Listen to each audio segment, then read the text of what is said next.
Hello students. So what we're doing today is we're just going to look very quickly at these notes, which is the radical review. Basically the purpose of this lesson is to review you on radicals and square root properties. So let's go ahead and just get started here. So uh, if you recall this symbol right here, this is the square root sign or the radical sign. We've got square root of 9, or we might say root 9. What that really means is the square root of 9. That 2 there, we don't always write out the 2, but it's implied. And if we see a symbol looks like this and we don't see the 2, then we're assuming that it means the square root. And what that's asking is what number times itself equals 9? That's what the whole symbol there means. And of course, there's two answers here. That is 3 or -3. We should say 3 and -3. Both of those both 3 squared and -3 squared is going to give you a positive 9. 9 happens to be one of these great numbers like 4 and 16 and 25 that we call perfect squares, because if you take the square root of that integer, you're going to get another integer. There's only, perfect squares are kind of rare. What you have down here are what I call not so perfect squares, like the square root of 5 or the square root of 7 or the square root of 10, because if you use a calculator, for instance, you're going to get 2 point blah blah blah blah blah blah something else. Same thing with 7. It's going to be 2 point something something something something something. It's not going to be a nice integer. What we call these type of numbers are irrational. And we call them irrational because they are unable to be expressed as a ratio of integers. Now you'd say, well, how do you know that this cannot be expressed as a ratio of integers? And the answer is that's beyond the scope of this class. We're not going to talk, that's more like a number theory type thing. But just let it be said, if you have a square root of something that's not a perfect square, then it's going to be irrational. So another way you may have heard that before is that these are numbers that they never end, they are non-terminating, and they never repeat. So those we could actually, if we had a smart enough computer that had, or a computer with enough memory, and it was calculating those digits, it would actually never end. Something else, just as a reminder, that the square root of -9, there is no real answer, because there is no real number that when you multiply it by itself you get a negative. In fact, if you multiply a positive by a positive, you get a positive. If you multiply a negative by a negative, you get a positive. So there's never any real number that when you multiply it by itself you get a negative. Now you may recall from Algebra 2 that you can split this up into the square root of -9 times 1. I should have extended this line over here, but that's okay. That's equal to square root of 9 times the square root of -1, and the square root of 9 is 3, and mathematicians have decided that they're going to call that square root of -1, they're going to call that I.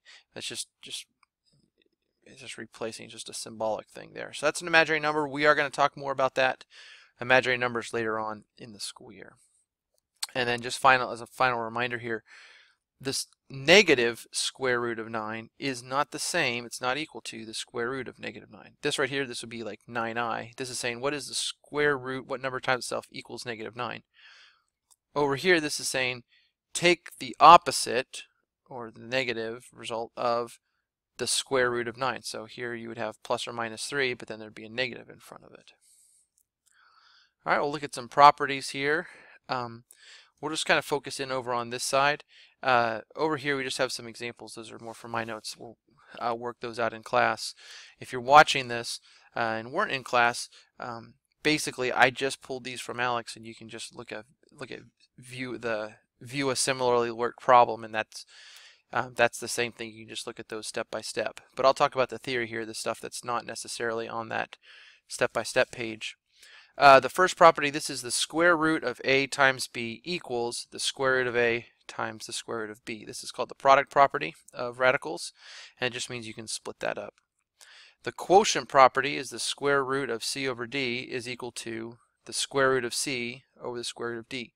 Once again, in this pre-calc class, I'm sort of assuming that you've already seen this in Algebra 2. That's just sort of a reminder. In Algebra 2, You probably derived this or went through this, and if you did, that's great. If not, then this is just a little reminder there. Also, another reminder, the square root of any number times the square root of that same number is going to be itself. So it's essentially we're asking, root e times root e is going to be e. As I said, these examples, when you get to the problems on your Alex homework, you can just click on View a Worked Example, and it will have the step-by-step processes taken care of there. So we can look at one simplifying process here. There's actually two different ways that you can simplify a radical.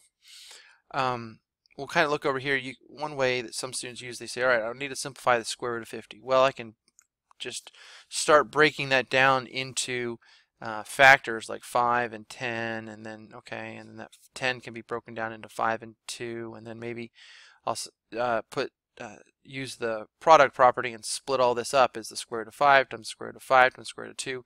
As we saw that other property, square root of 5 times square root of 5 is 5, and the square root of 2, we'll just leave it there, it's irrational. Another way, which can be shorter, is to factor it again, the same as we did over there, but see if you can factor out the biggest perfect square that you possibly could. In this case, it's 25. Remembering the perfect squares are things like, we'll go back up here, 4, 9, 16, 25, 36, 49. So 2 times 2, 3 times 3, 4 times 4, 5 times 5, 6 times 6. So out of those perfect squares, find the biggest one that's a factor. Split this up and do square root of 25, square root of 2. That's a perfect square. Lovely. It's 5. This is the leftover, so it's 2. You get the same answer both ways.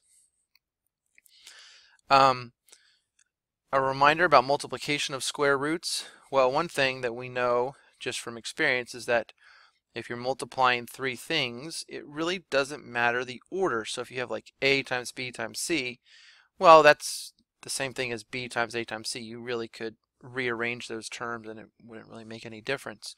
The same thing goes on with radicals. For instance, if you have the square root of 12 times 3 times root 27, you could just rearrange these, and that's the common practice, is to put any non-radical terms, like the 3, just to bring that all the way out to the front, and then put these guys together, square root of 12, square root of 27, and then you've got all sorts of options. We could multiply those together, or we could try to simplify each one. I chose here to simplify each one individually.